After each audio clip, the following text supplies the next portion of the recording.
Hello there and welcome. Before we begin, you should know that this video covers the complete and clean local install of the fast 8-bit quantization OmniGen version that currently runs on CUDA capable NVIDIA GPUs with only 6GB or more VRAM. If you have an NVIDIA GPU with at least 12GB VRAM, then you're able to run the original FP32 OmniGen version, and in that case you probably want to take a look at my other OmniGen local install video that covers that original FP32 version.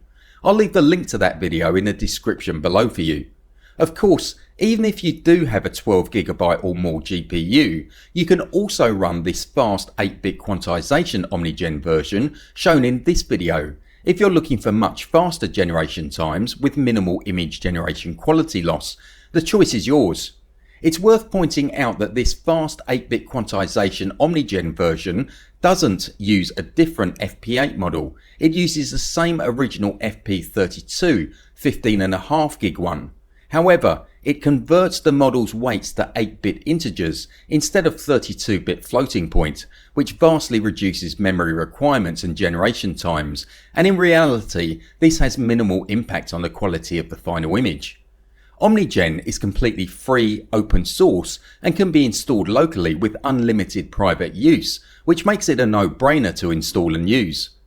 In this video, I'll walk you through the complete, clean and fresh step-by-step process to fully install the fast 8-bit quantization version of OmniGen aimed at only 6GB plus GPUs on your local machine using the user-friendly Gradio graphical interface so you can get straight on with using it without running into any install errors. I'll be installing everything on a Windows 11 PC running a CUDA capable NVIDIA GPU. So, let's crack on. Before we begin the install, let's take a quick look at OmniGen's main functionality so we know what we can and can't do with it after installation. Sure, it's just been released and there's room for improvement, but it really is a solid start.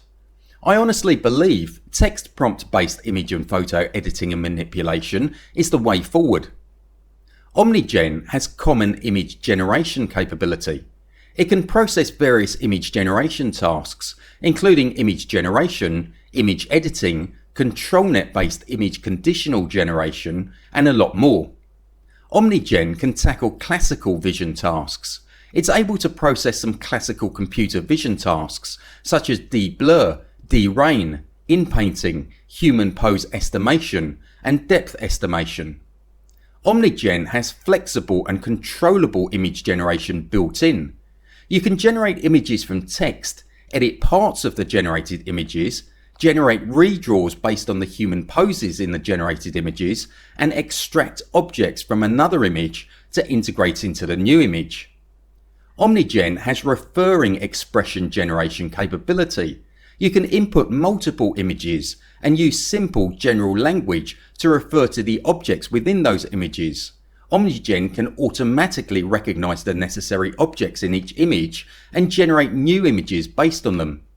No additional operations such as image cropping or face detection are required. OmniGen is also working on inference capability and in-context learning ability. You'll be able to edit images without even needing to be precisely specific in your text prompt. Anyway, let's get into the installation. This is an overview of the installation steps that we'll go through. The good news is that this install process is easier and quicker than the one for the original FP32 OmniGen version. Each step is actually pretty straightforward and quick and easy to follow along to and complete. Many of you will already have a lot of the required pieces of software installed on your machine, so if you do, you can jump straight past those sections of the video. I'll leave the timestamps for each install step in the description below for you, so you can just easily jump to the sections that apply to you. So let's get stuck into it. Step 1 is to make sure we have the latest drivers installed for our CUDA capable NVIDIA GPU to utilise CUDA 12.1 and give us the fastest image generation times. If you already know that you have a CUDA capable NVIDIA GPU with an updated driver of at least version 527.41, which is needed for CUDA version 12.1, then you can skip to the next step. CUDA is basically an NVIDIA technology that gives a significant processing speed boost to CUDA capable NVIDIA GPUs. Most newer NVIDIA GPUs are CUDA capable. If you don't know whether your NVIDIA GPU is CUDA capable, then take a look at the official NVIDIA GPU CUDA list. I'll leave the URL link in the description below for you. To download the correct driver from NVIDIA, we need to know our GPU details. To find our GPU model and VRAM amount, we'll right-click on our taskbar and select Task Manager. From the left menu, we'll select Performance and then GPU.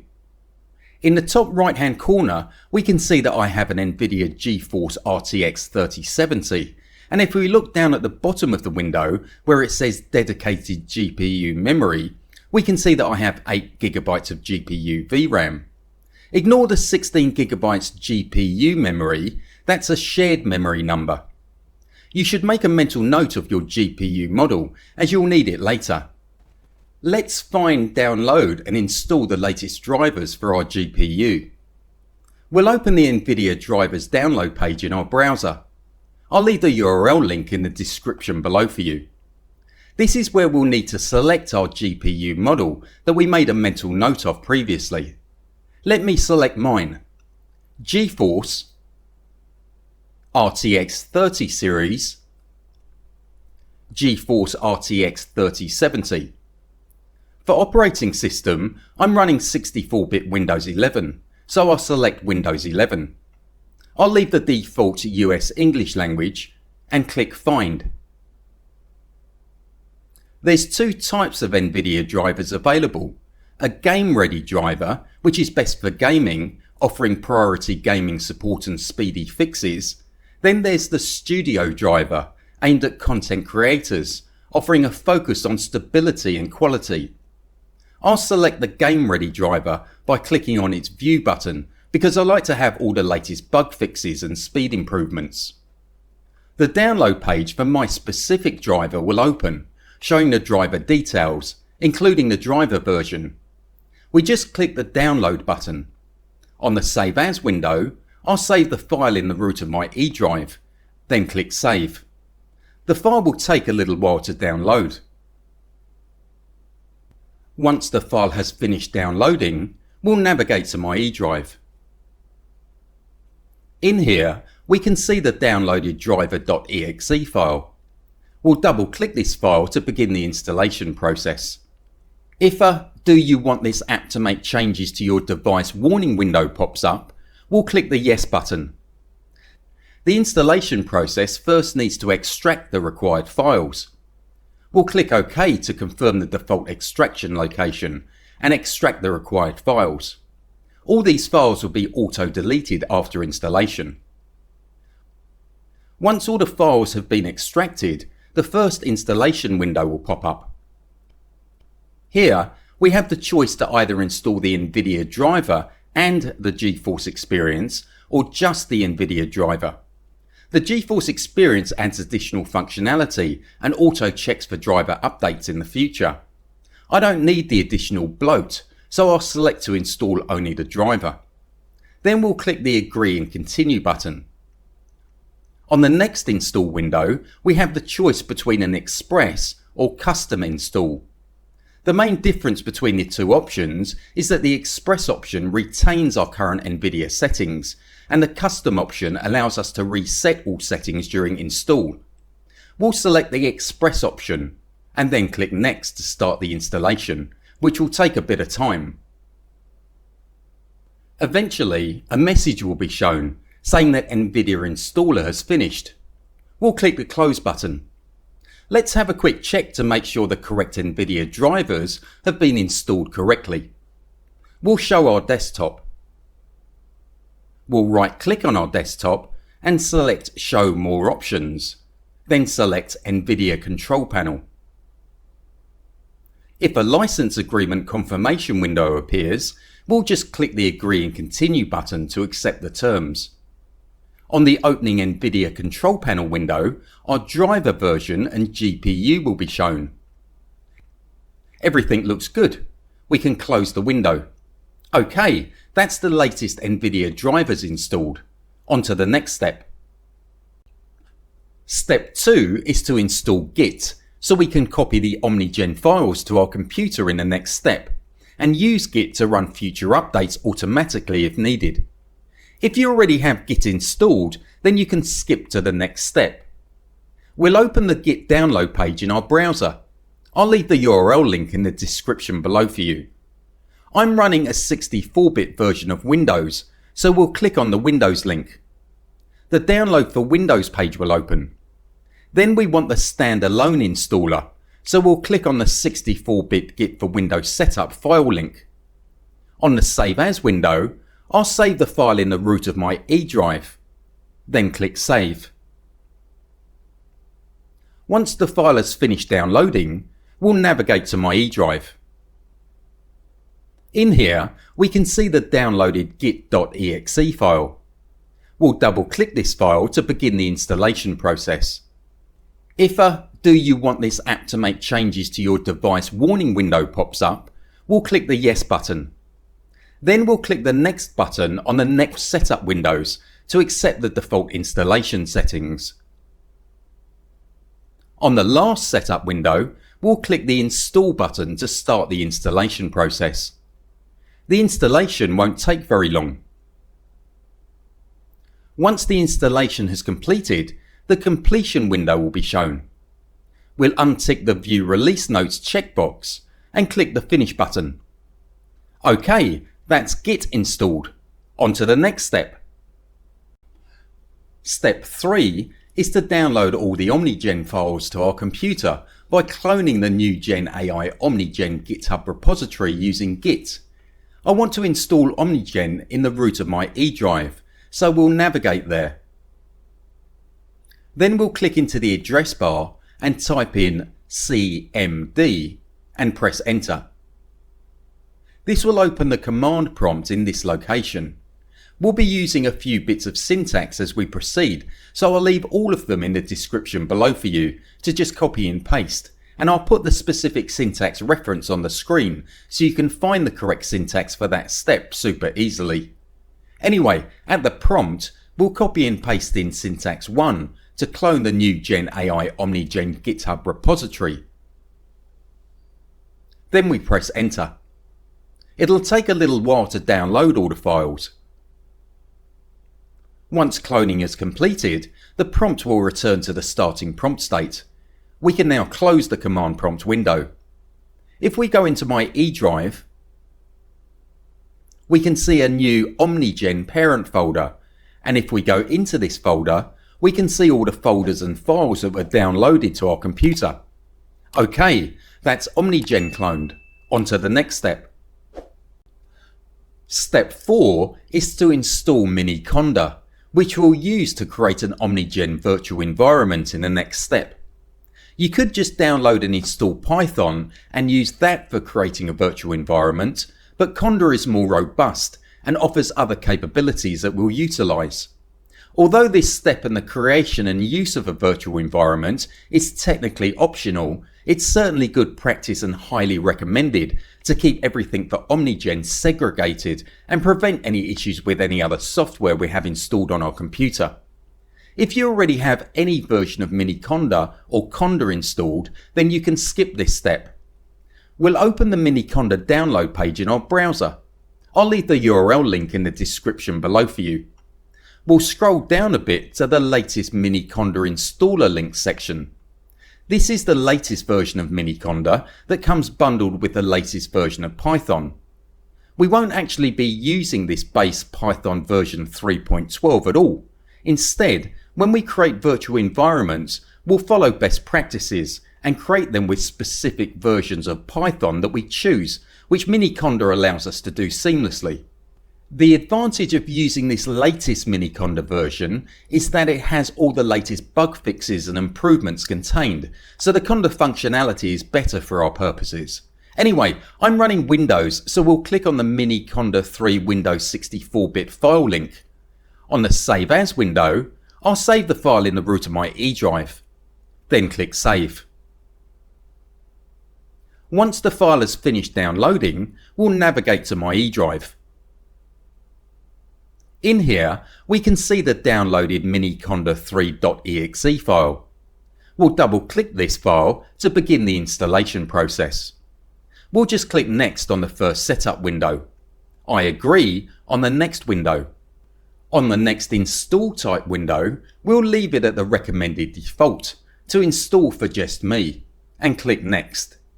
On the next install location window, we'll leave it at the default location under our username. Then we just click Next. On the last advanced options window, we'll leave the first create shortcuts checkbox ticked. We'll also tick the second add to path checkbox. We won't worry about the warning message that appears. The warning is based on a legacy issue for mainly non-Windows systems, and for us Windows users, ticking this option saves us the hassle of fully adding Miniconda to path manually after installation. Then we'll make sure that the third checkbox is unticked, since we don't want to add the bundled Python 3.12 to our system registry as the default version, in case it overwrites any current Python version already set that our system may use. We'll also tick the last Clear Cache checkbox to delete the temporary install files after installation. Then we'll click Install to start the install process. The installation won't take very long. When it's completed, on the Installation Complete window, we'll click Next. On the final window, we'll untick the two checkboxes and click the Finish button. OK, that's Miniconda installed. On to the next step. Step 5 is to create and activate a virtual environment for OmniGen named OmniGen with Python 3.10 using Conda. We'll navigate to and open the OmniGen folder that we cloned into my E drive. Then we'll click into the address bar and type in cmd and press enter to launch the command prompt window in this location. At the prompt, we'll copy and paste in syntax 2 to create a new Conda environment named OmniGen with the latest version of Python 3.10. Then we press enter. It'll ask us to confirm the default environment location. We'll type Y and press enter. It won't take very long to create the virtual environment. Once the environment has been successfully created, the prompt will return to the starting prompt state. You can always find all the virtual environments that you create in the Miniconda 3 environments folder under your username. I'll leave the full path in the description below for you. Now we need to activate our new OmniGen virtual environment. At the prompt, we'll copy and paste in syntax 3 to activate the environment. Then we press enter. It won't take long to activate. Once it's activated, we'll see the virtual environment name OmniGen in brackets preceding the prompt. Don't close the command prompt window. We'll come back to it shortly. OK, that's the OmniGen virtual environment created and activated with Conda. On to the next step. Step 6 is to install all the OmniGen requirements and dependencies. We'll switch back to our command prompt window. Still in the OmniGen active virtual environment, at the prompt, we'll copy and paste in syntax 4 to download and install a bunch of required packages. Then we just press enter. It'll take a bit of time to download all the required packages. Once everything has completed successfully, the prompt will return to the starting prompt state. Don't close the command prompt window, we'll come back to it shortly. OK, that's the OmniGen requirements and dependencies downloaded and installed. On to the next step. Step 7 is to run OmniGen for the first time. We'll switch back to our command prompt window. Still in the OmniGen active virtual environment, at the prompt, we'll copy and paste in syntax 5 to launch OmniGen. Then we press enter. It won't take long to load. If a message saying info could not find files for the given pattern is shown, don't worry about it. It isn't an error and presumably will be suppressed in future versions of OmniGen. A local URL will be shown in the command prompt window. We just hold down our control key on our keyboard and click the URL link with our mouse. If OmniGen opens in your browser, then congratulations, you've just installed OmniGen successfully. Note that the large 15.5 gig model and some additional required files haven't yet been downloaded. This will all be done when you generate your very first image, so be prepared to wait a while on your first image generation. This only needs to be done one time. You can check the progress in the command prompt window. If you have any issues with downloading the model, then you can always manually download it from the official Hugging Face page. I'll leave the URL link in the description below for you. And in case you're wondering, the model is saved in the cache folder under your username. I'll leave the full path in the description below for you. Anyway, make sure you don't skip the next bonus step to automate launching OmniGen in the future. Step 8 is optional but highly recommended to save us time and hassle every time we want to launch OmniGen again. Launching OmniGen the manual way is just too much hassle, plus we need to remember all that syntax. To run it manually, we would need to launch the command prompt window from within our OmniGen folder, remember and type in the syntax to activate the OmniGen Conda environment, then finally remember and type in the syntax to run the app using the Gradio web UI. Instead of that, how about we just have a file that we double click and all of the above manual steps are done for us. Let's create just that. We'll open our OmniGen folder. We'll right click in an empty space, select new, then text document. We'll delete the document default name and the .txt file extension and rename it to run.bat. And then press enter. On the warning window that pops up, we'll click yes to confirm we want to change the file extension. We'll right click our new run.bat file and select edit in Notepad. Now we just copy and paste in syntax 6. Depending on the location of your OmniGen install, you'll need to change the two locations on lines 2 and 3. Then we just save the file and close it. Now when we want to run OmniGen, we just navigate to our OmniGen folder and double click our new run.bat file. Of course, you could also just create a shortcut to this file on your desktop for added convenience. Then when the local URL link appears in our command prompt window, we just control and click it to open OmniGen using the Gradio web UI in our browser. Nice and easy. Now you know how to do a complete and clean install of the fast 8-bit quantization OmniGen version that currently runs on CUDA capable NVIDIA GPUs with only 6GB or more VRAM. Now you can get on with experiencing what I honestly believe is the future direction of image and photo editing and manipulation using text prompts. Anyway, hope you found this video helpful and I'll catch you in the next one.